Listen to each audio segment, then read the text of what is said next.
মোবাইলের মধ্যে তাদের যে জীবনটা হয়ে যাচ্ছে, রিল দেখার জীবন, এটার বাইরে পৃথিবীতে ঘাসের রং কি, আকাশের রং কি, পাখি কেমন করে ডাকে, এবং একটা মজবুত শরীর। আমরা যেটা বিশ্বাস করি যে শরীরটা যদি মজবুত হয় তাহলে মনটাও মজবুত হবে, তবে তাদের মধ্যে হতাশা আসবে।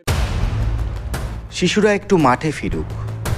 ৭৬তম প্রজাতন্ত্র দিবসে অশোকনগরে বাম ছাত্র যুব মহিলা সংগঠনের পক্ষ থেকে ৫ নম্বর মোড় সংলগ্ন ময়দানে আয়োজন করা হলো ক্রীড়া প্রতিযোগিতা। শিশুদের সবুজ মাঠে ফেরাতে প্রতি বছর এই ক্রীড়া প্রতিযোগিতা আয়োজন করে অশোকনগর শহর লোকাল কমিটির ১৭ নং ইউনিটের সহযোগিতায় বাম ছাত্র যুবরা। ছোট ছোট বাচ্চাদের সাথে সর্বসাধারণদের জন্যও ম্যারাথন দৌড়, যেমন খুশি তেমন সাজো প্রতিযোগিতাও হয়। এই ক্রীড়া প্রতিযোগিতা অনুষ্ঠানে এদিন উপস্থিত ছিলেন অভিনেতা দেবদূত ঘোষ সহ বাম নেতৃত্বরা।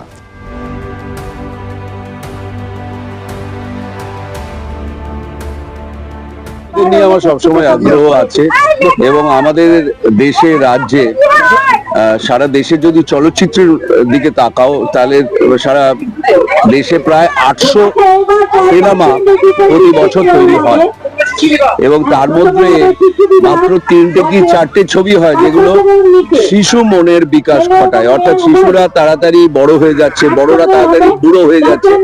এটা একটা সামাজিক রোগ, সঙ্গে সঙ্গে যেটা মানসিক অবসাদ, সেইটা একটা পৃথিবীর ক্যান্সারের মতো সংক্রামক রোগ হয়ে দেখা দিচ্ছে।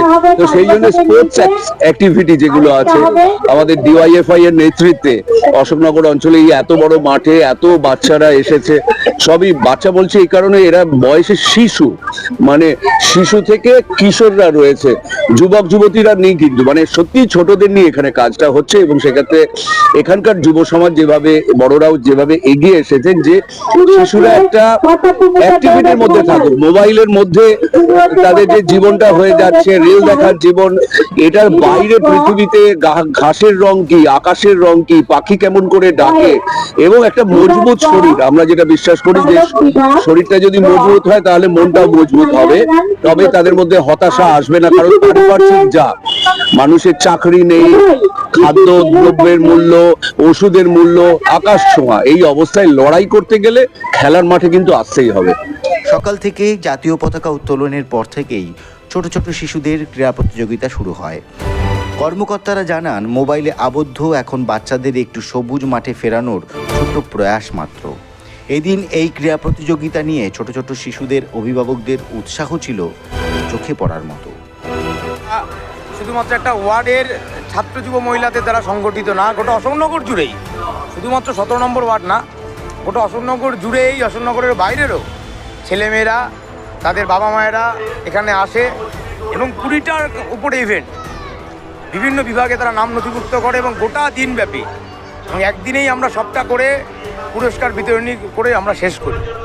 আমাদের উদ্দেশ্যই থাকে যে যেভাবে খেলার পরিসর, শরীরচর্চার পরিসর, এই যে সামাজিক পরিসরগুলো আস্তে আস্তে ছোট হয়ে আসছে, আমাদের দুনিয়াটা মোবাইলের পরিসরের মধ্যে যেভাবে একটা আটকে দেওয়ার প্রবণতা দিনকে দিন বাড়ছে, সেখান থেকে এই ছোট ছোট ছেলে মেয়েদের, তরুণ প্রজন্মকে, এই যুবশক্তিকে তাদেরকে বার করে মাঠে আনা, মাঠমুখী করা, শরীরচর্চায় তাদেরকে উদ্যোগী করা, উৎসাহিত করা, এবং এই যে এত খেলা আমাদের বাংলায়, এই যে এত খেলার সমারোহ, তাদের সেই খেলাতে উৎসাহিত করা, তাদেরকে সেই অভ্যাসের মধ্যে জারি রাখা, এটাই আমার।